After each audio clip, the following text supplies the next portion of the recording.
बिहार में मुसलमानों की आबादी 17.7%। जी हाँ, लेकिन सत्ता में हिस्सेदारी मात्र 7.8%। दूसरी तरफ 14.26% यादव की आबादी है, लेकिन सत्ता में भागीदारी 21.4% है। दिलचस्प बात यह है कि ऐसे आंकड़े ना तो ध्रुव राठी ने कवर किए हैं, ना ही रवीश कुमार ने। क्या बिहार का मुसलमान सिर्फ वोट बैंक बनकर रह जाएगा? क्या बिहार के मुसलमान भी अपनी सियासी ताकत बढ़ा सकते हैं? अमौर विधानसभा के प्रत्याशी इंजीनियर महफूज आलम को सुनते हैं और जानते हैं कि इन सवालों पर उनकी फिलॉसफी क्या है। भाईजान, क्या आपको मालूम है कि बिहार में मुसलमानों और यादवों की आबादी कितनी है?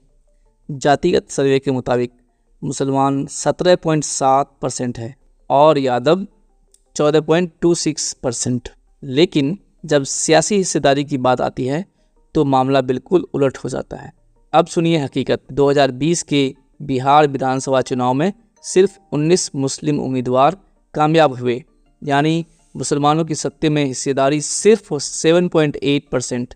अब सोचिए, जनसंख्या 17.7% और हिस्सेदारी आधे से भी कम, यानी 8.9% का नुकसान।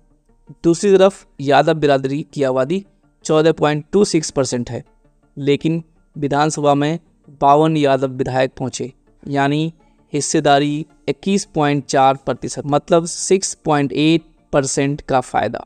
भाई, ये कोई आज की बात नहीं है, बल्कि 1952 में यादवों की सियासी नुमाइंदगी सिर्फ 7.9% थी और देखिए 2015 तक 25% पहुंच गई।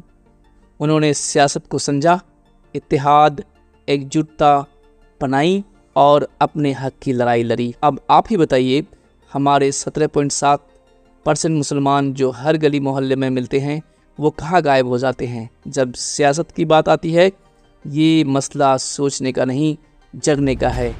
इसलिए हम मुसलमानों को जागने के लिए कह रहे हैं कि आप जागिए और अपनी हिस्सेदारी आप लीजिए। अगर दिया नहीं जाता है तो छीनिए। वीडियो का पार्ट 2। यहाँ पर देखिए 1952 से लेकर के 2020 तक बिहार में जितने बार भी विधानसभा चुनाव हुए हैं, उनमें कितने मुस्लिम कैंडिडेट हैं जो एमएलए का इलेक्शन जीतने में कामयाब हुए। इसका आप स्क्रीनशॉट लेके रखिए, हो सकता आगे आपको काम आए। दोस्तों, बिहार में कुल 243 सीट हैं। उनके हिसाब से जो है कि मुसलमान विधायकों की संख्या 43 कम से कम होनी चाहिए। और ये भी देखना पड़ेगा कौन पार्टी कितना टिकट देता है। आरजेडी जो है कि 2020 में 17 टिकट दिया था, उसमें जो है कि 8 मुसलमान जीते थे और यादव को 58 टिकट मिला था और उसमें से 35 जीते थे। मुसलमानों की अधिक आबादी, लेकिन ज़्यादा टिकट किसको मिलता है? यादव को। इस बात का भी स्क्रीनशॉट लेकर रखिए, आगे आपको काम आएगा। तो दोस्तों, अब बाकी पार्टी की बात करते हैं। आईएम की बात करें, वो 16 को दिया था, 5 जीता। कांग्रेस 10 को दिया था, 4 जीता। सीपीआई 1 और भाजपा का 1 जीता था। जदयू ने 11 टिकट दिए थे, लेकिन कोई भी उसका उम्मीदवार जीत नहीं पाया था, क्योंकि वो बीजेपी गठबंधन के साथ थी। जी हाँ दोस्तों, अभी वक्फ वोट की भी बात चल रही है, उसमें भी जदयू जो है कि बीजेपी के साथ है। दोस्तों, इस बात को भी याद रखिएगा। बिहार के 14% यादव, 3% कुर्मी जाति।